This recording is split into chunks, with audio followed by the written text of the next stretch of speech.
Everyone, thanks for popping in and seeing what I'm up to.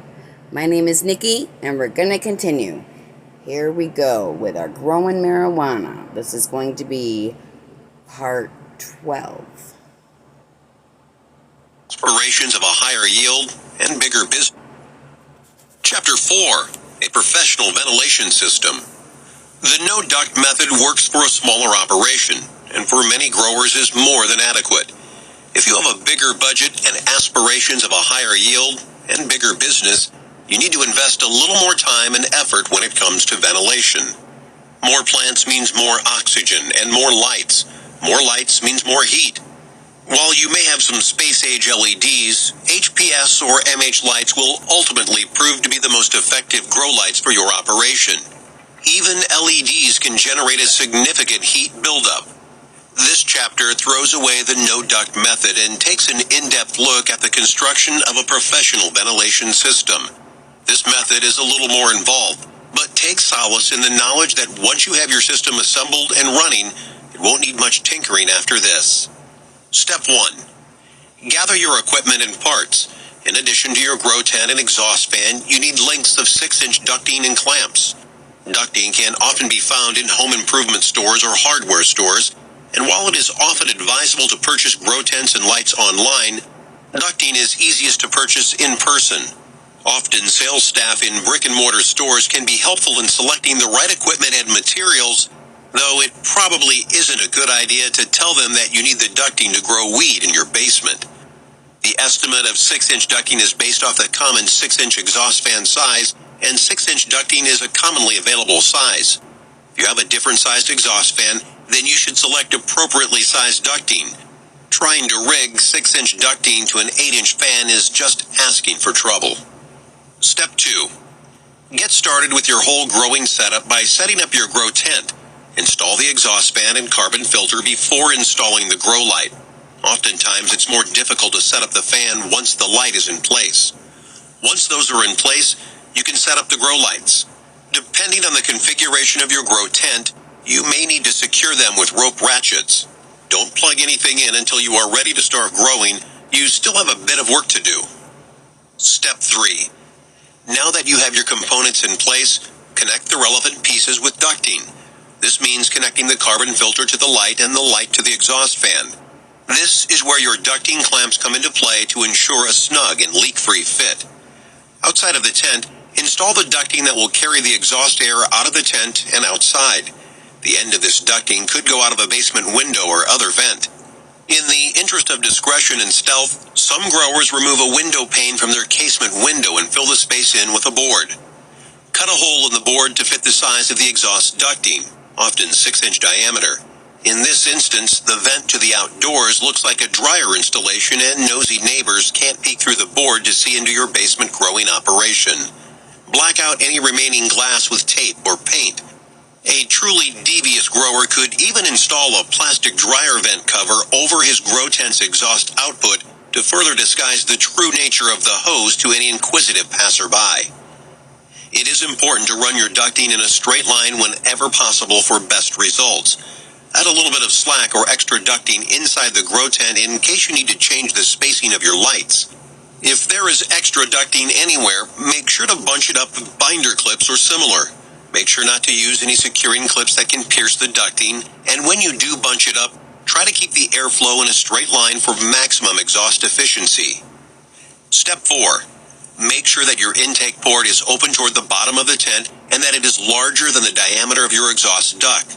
Additionally, you want to have an open door or window in the room to create a moving air current that feeds your growing environment with fresh air. If you live in a part of the country that sees cold winters, you can vent the air back into the room to keep the temperature up, or you can slow the speed of the fan with an electrical control unit or a timer. Never assume that the heat buildup will protect your plants from the cold. The whole purpose of installing a ventilation system is to prevent your plants from overheating, in addition to introducing CO2-rich air. Disguising your output. We already briefly touched on the casement window fake dryer vent, but what if your grow tent isn't in the basement? Fake AC unit. If you're looking for alternative disguise options, consider a portable AC unit's output. A quick internet search will give you an idea of what the units look like if you don't know. To implement a portable AC window vent disguise for your grow tent's output, simply order a replacement window kit for a model that has a setup that mimics your own. There is no need to order the entire unit. All you're after is the window fitting.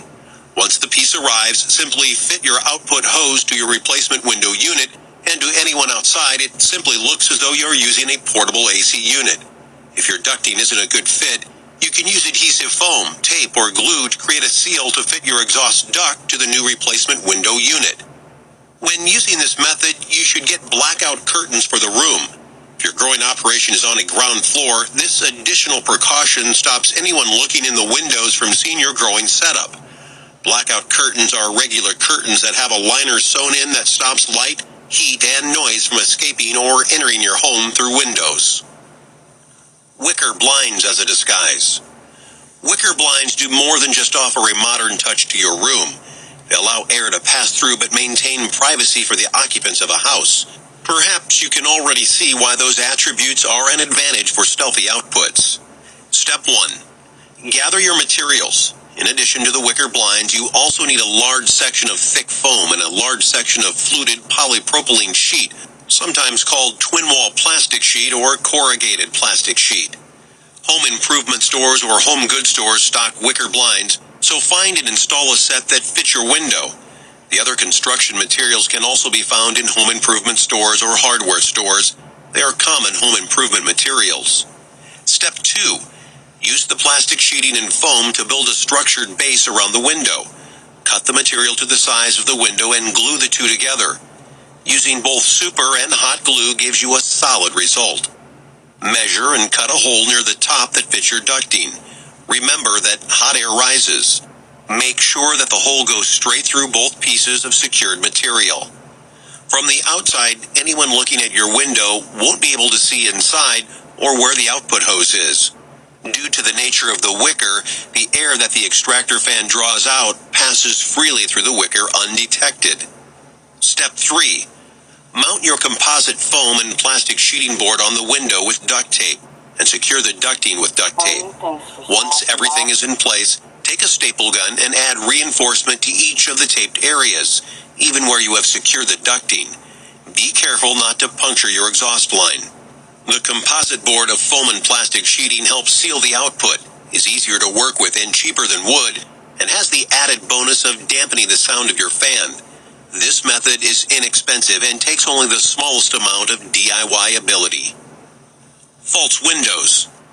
For the very DIY inclined, online guides exist for the construction of entirely false windows. The specifics can vary, but the same principles that were used in the wicker blinds method are at play.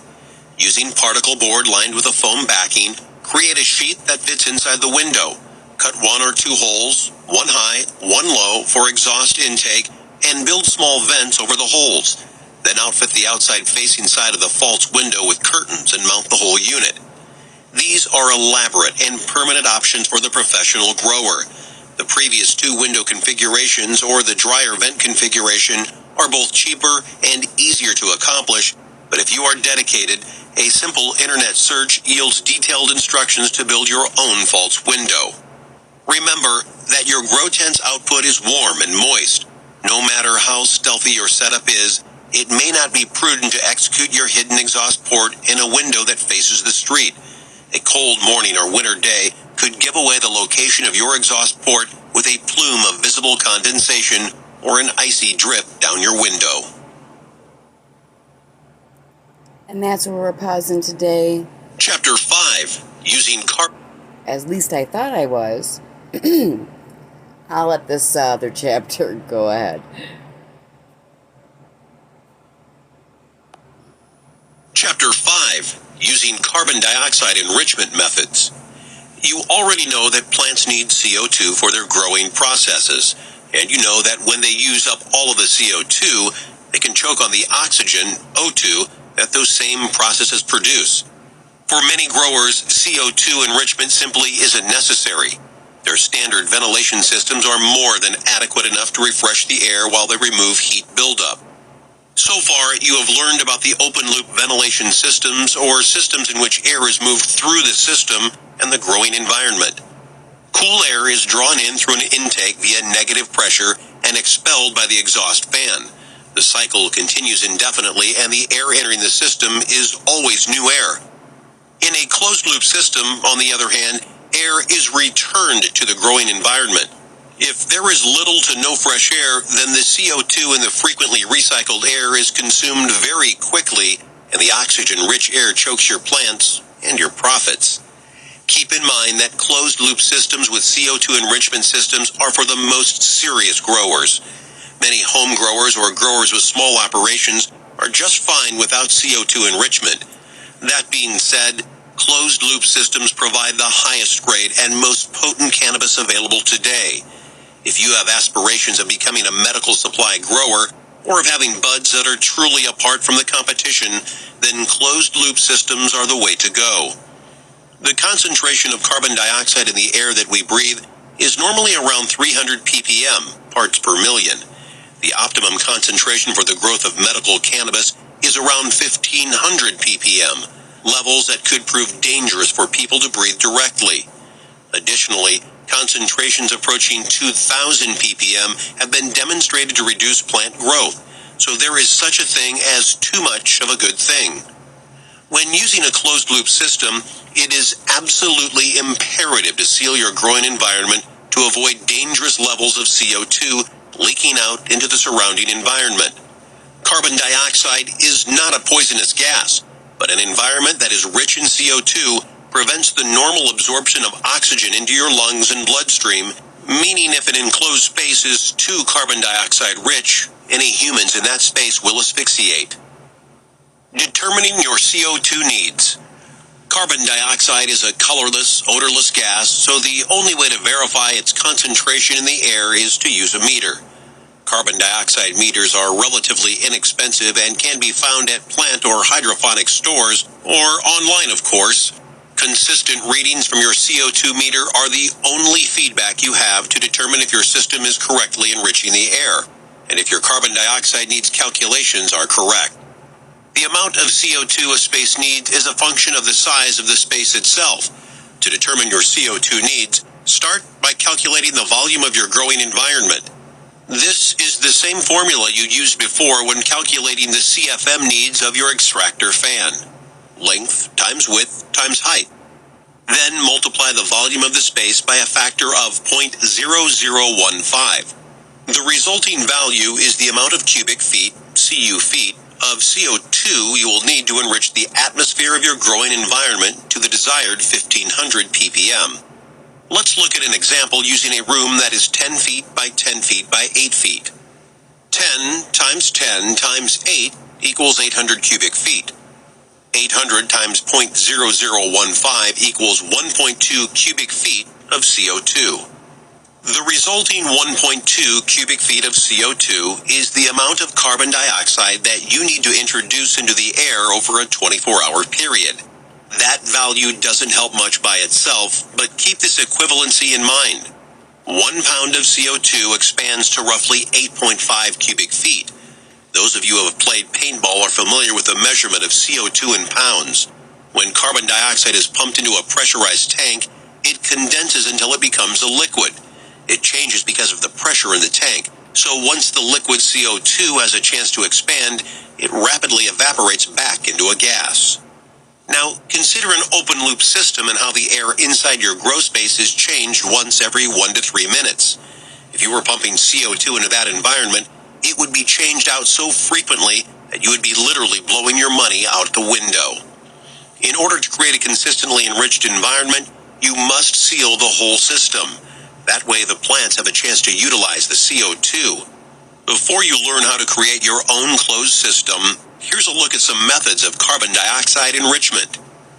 Tanked carbon dioxide.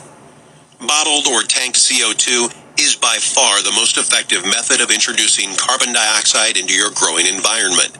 It is also costly and challenging. Through the use of high-tech regulators, you can very accurately adjust the amount of carbon dioxide that is released and even set it to a timer. More on why that's necessary later. Once the whole system is set up, There are no issues. It is very much a set it and forget it setup. But there's a host of disadvantages. The tanks and the equipment can be expensive, and what's worse, some states require licenses to own and operate bulk pressurized gas tanks. Once you have the tanks, you need to periodically refill them, which can also be costly and time-consuming. And even though you are a responsible grower who takes every precaution against fire hazards in your growing environment, if a fire does break out, your CO2 tank will almost certainly explode. Carbon dioxide is not a flammable gas, but it is held under pressure. As an external heat source warms the liquid CO2 inside the tank, it rapidly expands and causes a catastrophic rupture in the tank. Not to scare you further, but if the tank's valve were to fail, it would dump the entire contents of the tank. Best case scenario, all of your plants would die due to over-enrichment of the air. Worst case scenario, you and any other inhabitants would asphyxiate. Combustion. If you have followed the climate change debate at all, you have learned that carbon dioxide is a byproduct of combustion. Burning 1 pound of ethyl alcohol, the main component in sterno or other gelled fuels, produces 3 pounds of carbon dioxide, as well as some water vapor and a bunch of heat. Ethyl alcohol can be safely burned indoors without posing a serious threat to occupants. Note that while other clean-burning fuels such as natural gas and propane are both equally effective substitutes for ethyl alcohol, the storage and combustion of either indoors is highly dangerous and is discouraged by the author of this book, its publisher, and every fire prevention expert who has ever lived. This is the formula to calculate how much fuel is needed for your example, 10 by 10 by 8 room. But first, you need to calculate how much ethyl alcohol weighs. Water has a specific gravity of 1, and a quick look in a reference book tells you that ethyl alcohol specific gravity is 0.79. Note that specific gravity is the ratio of the density of a solid, liquid, or gas to that of ice, water, or air. Since water has a specific gravity of 1, materials with a lower specific gravity value are less dense, lighter, and those with a higher value are denser, heavier. Another peek in a reference book, or Google, tells you that a gallon of water weighs 8.33 pounds. Therefore, the weight of a gallon of ethyl alcohol is 6.58 pounds, 8.33 times 0.79. If 1 pound of fuel creates 3 pounds of CO2, then a third of a pound, 0.333 pounds of fuel creates 1 pound of CO2. Now, turn that into a proportion to figure out how much fuel you need to create a pound of CO2. 6.58 pounds times X gallons equals 0.333 pounds times 1 gallon.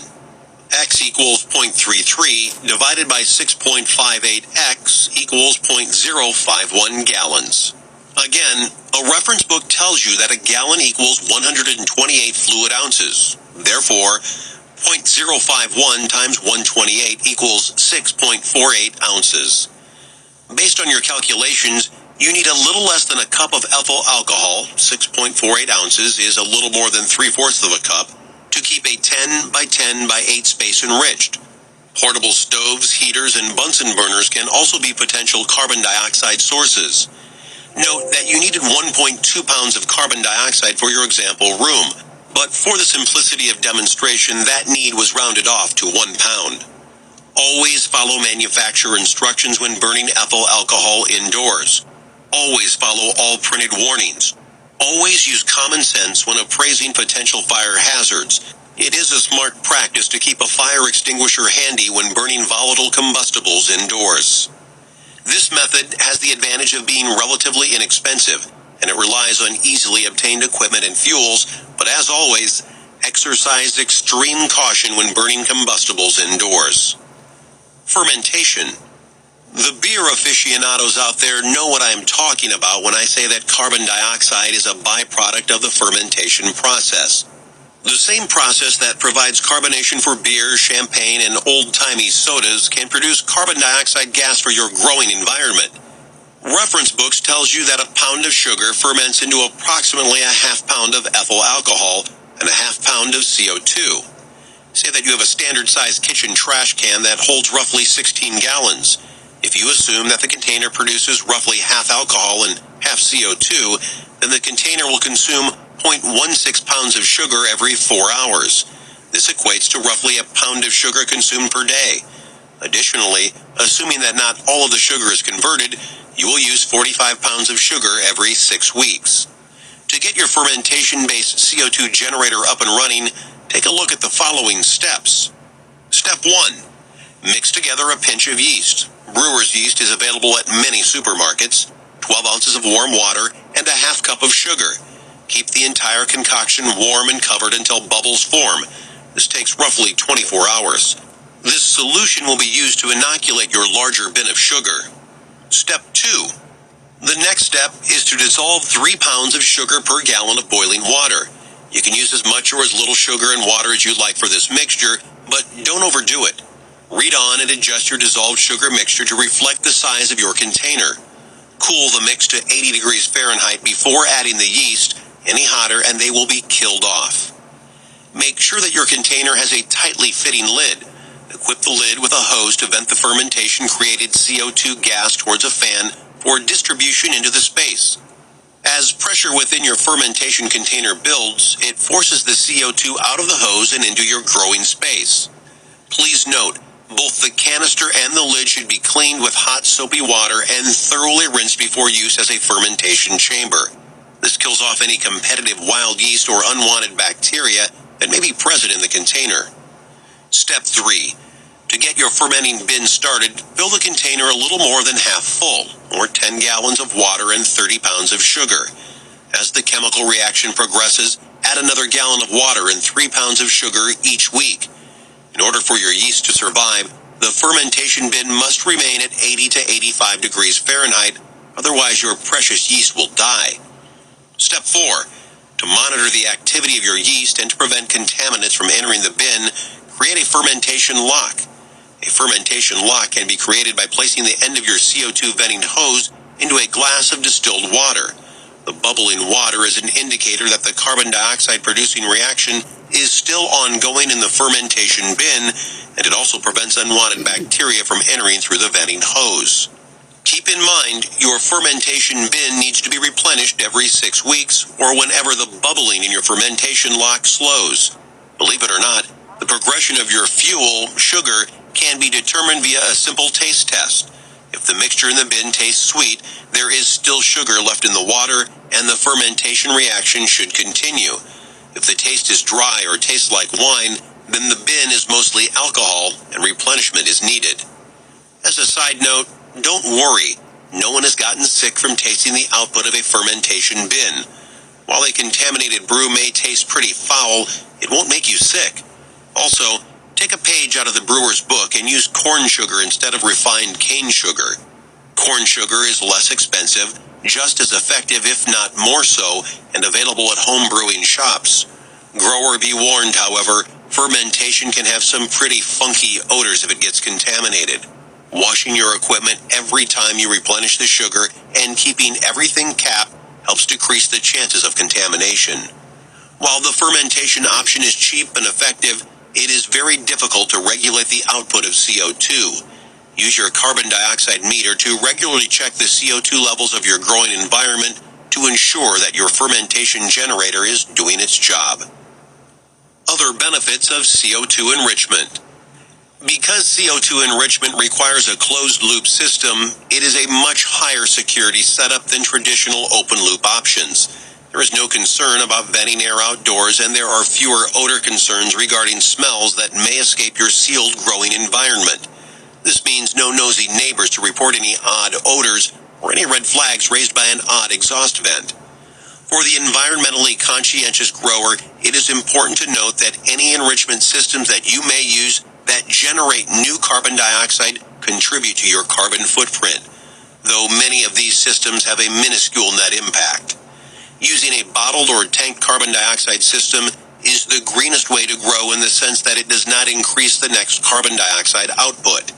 Commercial CO2 tanks are filled with reclaimed carbon dioxide or CO2 that has been taken out of the ambient air. That means that when your tank is exhausted, it will not have increased your net carbon footprint, only reintroduced carbon dioxide that was already in the air.